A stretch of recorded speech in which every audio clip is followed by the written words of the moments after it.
Hi everyone, my name's Anthony Zilcer and I'm from NSW, the New South Wales Education Standards Authority. We've been working with OpenText, or me personally, I've been working with OpenText Content Manager and its predecessors for 15 plus years. Over that period I've trained people, I've trained administrators and end users, I've done consultation work, rolled out greenfield deployments, worked with integrations and all sorts of things. Now, I'm an administrator. Today I'd like to share with you some information, how we're travelling, how we're going to be transforming the records and information management at NSW through an initiative that we've called the Records Remap, or the Records Reconfiguration, Enablement and Maturity Advancement Program. Through this strategic initiative, we plan to revolutionise our entire records management plan, framework, you name it. Everything to do with records management is on the table. So I'll talk to you about the challenges that we've had, about the scope, and about how we're rolling it out, the strategies we're using. But first, let me give you a little bit of a backstory, because NSW has only been around since 2017. Prior to that, there was the Board of Studies and the New South Wales Institute of Teachers. And in 2014, they merged to form the Board of Studies, Teaching Educational Standards. I should know that, shouldn't I? So, also called BOSTES. But then it got restructured in 2017 to form the New South Wales Education Standards Authority, NSW. So, you can imagine over the period, there's been so many migrations, changes to the data, upgrades, movements, mergers, and all of it has kind of merged into one broiling pot of trim history. So that's one part of it. Then we step over to the network drives, and you've got all sorts of God knows what going in there. Have you guys ever tried to find a document in this organically grown maze of God knows what? How about, I don't know, bin diving in Outlook to find something because you know you've sent it or you thought you were going to send it, but you know what I'm talking about. This is kind of how it was at NSW. We really needed to move things along. We really needed to improve things. It was insane. So the solution that we came up with, it had to be holistic, innovative, future-proof. It needed to be inspiring, records. What we've done is we've come up with this Records Remap, the Records Reconfiguration, Enablement and Maturity Advancement Program. So what exactly is it? Starts off with 3 pillars. Okay, it's 3 foundational pillars, which is the reconfiguration. It's predominantly technical. What we want to do is we're going to be upgrading trim. From current version is CM 9.4, and we'll be upgrading it to the latest version, 24.4. And with some of this stuff that's in 25.1 and 2, could be on the table, but I'll come back to that. The enablement part. Enablement is not just training a user how to press a button. It's about teaching them how to work things out themselves, how to help themselves and help their co-workers. It's also about enabling the entire business to work better, more efficiently. And then you've got the maturity advancement. How many people have heard of the RMAT? Yeah? A couple? Yeah? Yeah, the Records Management Assessment Tool. I'll come back to that because it plays a foundational part in the entire program.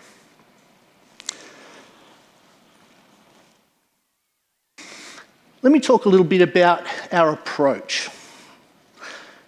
Now that we've got a bit of an idea about what Records Remap is, where it comes from, the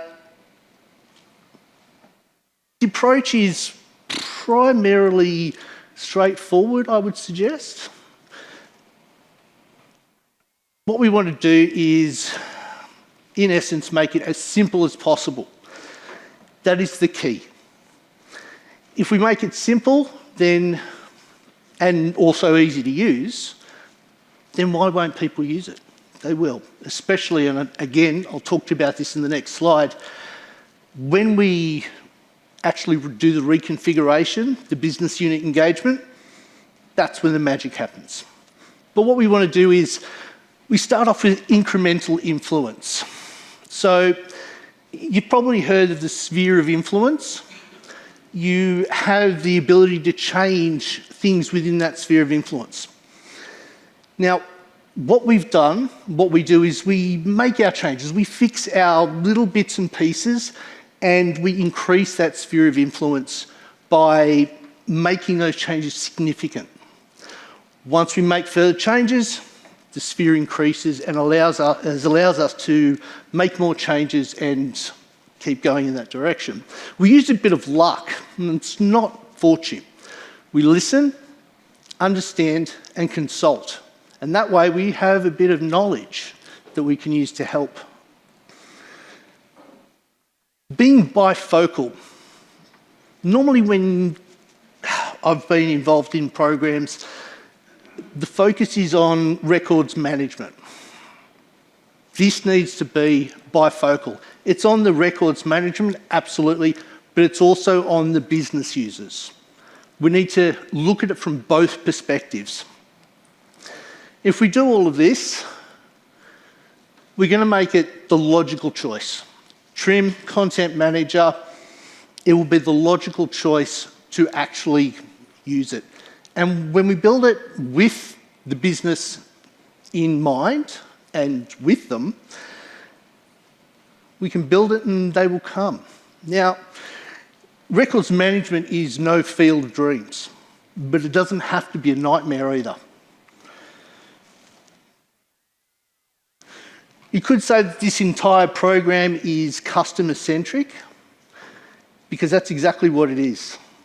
We're putting the users, the business, the way that they work first, within the bounds of compliance.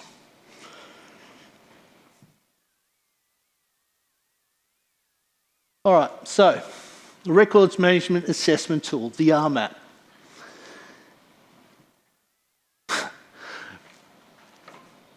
It gives us the ability to... Okay, let me start again. It's not just a set of bullet points that we have to tick off and make sure it works. It's actually an entire framework. One of the main central points of this initiative is to use this RMAT as a way to measure what we're doing. It gives us feedback.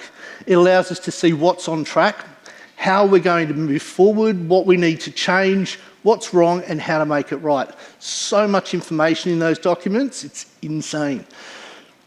But what it also does is gives us the ability to send a message up the food chain to tell the management, as well as the entire business, that this is something the entire government will see. And that can be a bit scary if you're not real proud of the way you're managing your records. So we use the RMAT as a scoping document, or it helps with our scoping document, provides massive references and all of that sort of stuff. Yeah, that'll do. It helps justify funding and resource allocation as well, point that I missed. All right, so the business unit engagement. This is the biggest part of the entire program of works. We'll be going to each and every business unit, using a bit of luck, listening, understanding, consulting with them. Then we'll have the knowledge to actually help them. We're going to go through their processes. We find out where they store their records, how they use other systems. We find all this information step by step. Once we have this, we can then assist them to revitalise, augment, pick a word, their processes. If there's an ability, if there's a way that we can automate, if there's a way that we can simplify, we'll build the system that way. Now, what I mean by build the system is record types. Certain metadata may be useful for searching, might be useful for reporting. Be record types, it could be workflows, actions, some have preferences.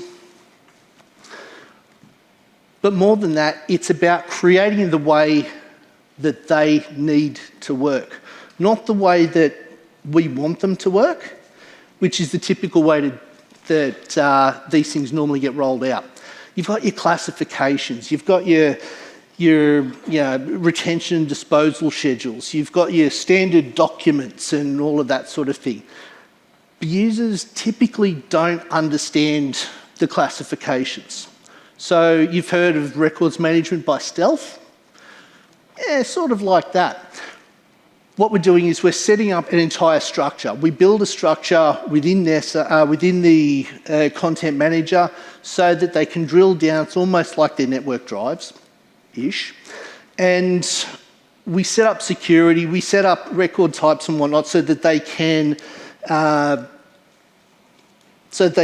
do work in the manner that they need to. Workflows, all of that sort of thing.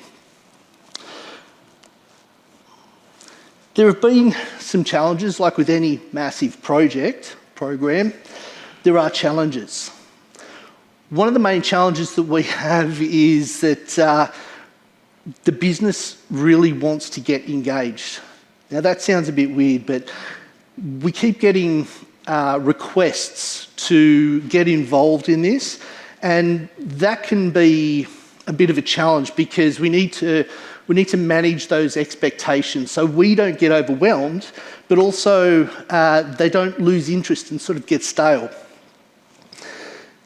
We've been working on the upgrade in a proof of concept so that we can understand how to do the upgrade, any issues that might appear. We can capture those, work out how to do them before we go through and do the full upgrade. The data complexity. Have you guys ever tried to change something in a production environment that everybody's using 3 million odd records and you're changing it live? It's scary as hell.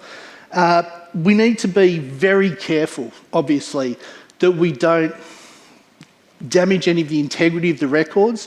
So things like simplifying the locations. You've got multiple groups that basically do the same thing, but they've been forgotten about over time. Well, consolidating that sort of thing. Working out what sort of record types haven't been used for so long. All of that is part of the cleanup and the remediation, but it's a challenge, like I said. Now, there's the constraints of plausibility and possibility. What I mean by that is, can we do this that we want to do, this particular change? Should we do it now or maybe later? Maybe we shouldn't be doing it at all. So we need to be really careful with that. We're currently going through the upgrade phase. As I said, it's a proof of concept. Business users, the business unit engagement is going really well. We've got several different business units that are engaged directly and indirectly. One of them is testing, doing UAT on a workflow. That's the ministerials. We've got a few more that are re-evaluating the way they use their network drives, which is great. And there's still at least 2 more that are trying to get an automation in place so that we can clean up their exploding group mailboxes. So physical record storage, we're consolidating stuff, running through all of the existing records that are in the physical storage. We've been nailing some destructions, really scary stuff. The number of things that we have destroyed in the past 12 months. And the data remediation, we're still working on that, but I think that's more of a long-term thing. Well, I guess that's the end of my slideshow.